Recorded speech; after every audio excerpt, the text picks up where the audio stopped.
আমি আছি মাহিন ৭১ ইউটিউব চ্যানেলে। তো আপনাদেরকে আমি নিয়মিত ভিডিওগুলো দিচ্ছি। তো এই ধারাবাহিকতায় আজকে আমরা আসমায়ে মানসুবাত এটা পড়ব এবং এর প্রকারসমূহ উদাহরণ সহ লিখো এই প্রশ্নটা পড়ব। তো আপনাদের যে সমস্ত প্রশ্ন আছে এই প্রশ্নের পিডিএফটা যদি নিতে চান তাহলেও নিতে পারেন। এটা দিয়ে দিব, আপনারা কমেন্টে যদি লিখবেন যদি প্রয়োজন হয় এটা। তো আমরা 11 নম্বর প্রশ্ন দেখি। প্রথমে আমরা ভূমিকা দিব যে আরবি ব্যাকরণে আসমায়ে মানসুবাতের আলোচনা ব্যাপক। আসমাউল মানসুবাত সম্পর্কে আলোচ্য প্রশ্নের আলোকে বিস্তারিত আলোচনা করা হলো। এটা আমরা ভূমিকা লিখলাম, বাল মুকদ্দামা লিখলাম। এরপরে আমরা একটা সংজ্ঞা দিব আসমাউল মানসুবাতের, সেটা হচ্ছে হেদায়াতুন নাহু গ্রন্থাকারের মতে। তো নসবের হালতে ব্যবহৃত সকল ইসিমকে আসমাউল মানসুবাত বলা হয়।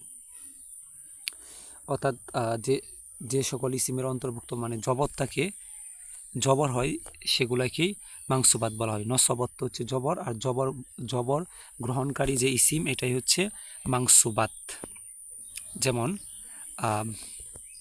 এখানে আমরা দেখি মাফুলে মতলক অর্থাৎ মাফুলে মুতলাক, যেমন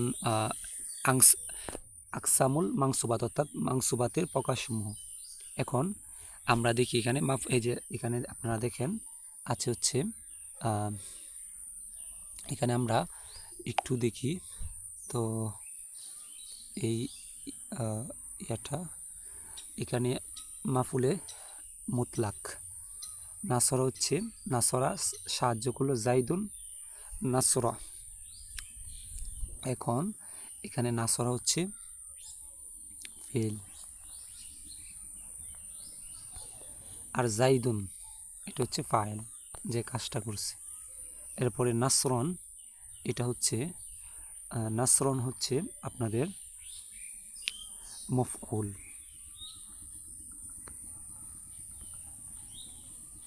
এখন এটা নিয়মটা হচ্ছে ফেল তার ফাইলকে পেশ দিবে আর মাফউলকে জবর দিবে, অর্থাৎ 2 জবর দিবে। এখন এই যে 2 জবরটা এটাই হচ্ছে আপনাদের মানসুবাত। আশা করি আপনারা বিষয়টি বুঝতে পারছেন। এই যে 2টা জবর দিচ্ছে এটাই মানসুবাত এবং প্রত্যেকটি ক্ষেত্রেই এরকম। তো এরপরে মাফুলে বিহি এটার মধ্যেও জবর হয়, যেমন আপনারা দেখেন এখানে কিন্তু শেষের দিকে 2 জবর আছে। এরপরে মাফুলে ফিহি সুমতু শাহরান এটাও জবর। এরপরে মাফুলে লাহু এখানেও জবর হয়। এরপরে মাফুলে মাআহু এখানেও জবর হয়। যে এখানে জুব্বাবি জা আল বাউদু ওয়াল জাব্বাবি এখানেও কিন্তু আপনারা দেখছেন যে জবর মাফুলে মাআহু জবর পেশ করে। তারপরে হাল এখানে দেখেন শেষের জাআনি জাইদুন রাকিবা শেষের দিকে জবর আছে। তমিজ ও মানসুবাতের অন্তর্ভুক্ত ইনদি ইশরুনা দিরহামা। মুস্তাসনা যেমন জাআনিল কওমু ইল্লা জাইদুন। ইসমে ইন্না ওয়া আখাওয়াতিহা যেমন ইন্নাল্লাহা আলিমুন। এরপরে খবরে কানা ওয়া আখাওয়াতিহা কানাল্লাহা আলিমা। এরপরে খবরে মা ওয়ালা মুশাব্বাহাতাইনি বিলাইসা মা জাইদুন কাইমুন ইসমি লাল আল্লাতি লিনাফইল জিনস এটা হচ্ছে আপনার এই যে তলিবান এখানেও জবর পেশ করা হয়েছে কবরে লা আল্লাতি লিনাফইল জিনস এটাও লা তলিবান হাদির। খবরে কাদা ও আখওয়াতিহা যেমন কাদাল্লাহু কানাল্লাহু আলিমা। এরপরে আল খাতিমা অর্থাৎ হচ্ছে উপসংহার। বিস্তারিত আলোচনার মাধ্যমে আমরা জানতে পারলাম যে আরবি ব্যাকরণে ইসমে মানসুবাতের গুরুত্ব প্রয়োজনীয়তা অপরিসীম। তো এখানে আপনারা দেখেন এই প্রশ্নগুলো কিন্তু বইয়ের মধ্যে গুছালো আকারে নাই, তো এই পিডিএফটাতে কিন্তু গুছানো আকারে আছে। তো বর্ণনামূলক প্রশ্নের প্রথমে আমরা মুকদ্দমা বা ভূমিকাটা লিখব, পরে হয়েছে 2 নম্বরে আমরা মানসুবাত বা এটা সংজ্ঞা লিখব।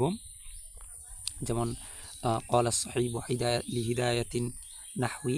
আপনারা যদি এটা মুখস্থ করেন তাহলে আপনাদের এইচএসসি পর্যন্ত এটা লিখতে পারবেন। হিয়াল আসমা উল্লাতি তুস্তামালু আলা হালাতিন নাসব।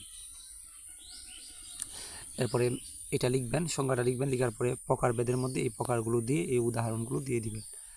আর আপনারা যেহেতু ক্লাস 6, 7 বা 8, 9, 10-এ পড়াশোনা করেন, তো আপনাদের আরবি দ্বিতীয়তে বা ইয়াতে একেবারে ডক্টরেট বা অনার্স করার দরকার নাই। আপনারা যতটুকু শিখলে পরীক্ষার মধ্যে ভালো করা যায় ততটুকু এখানে পড়াশোনা করবেন। এত এত বেশি করার দরকার নাই। ধন্যবাদ সবাইকে। অবশ্যই আমাদের ভিডিওটি ভালো লাগলে বা কোনোভাবে আপনারা উপকৃত হলে চ্যানেলটিকে সাবস্ক্রাইব করবেন এবং ভিডিওটাতে একটা লাইক দিবেন। ধন্যবাদ সবাইকে। আসসালামু আলাইকুম ওয়া রাহমাতুল্লাহ।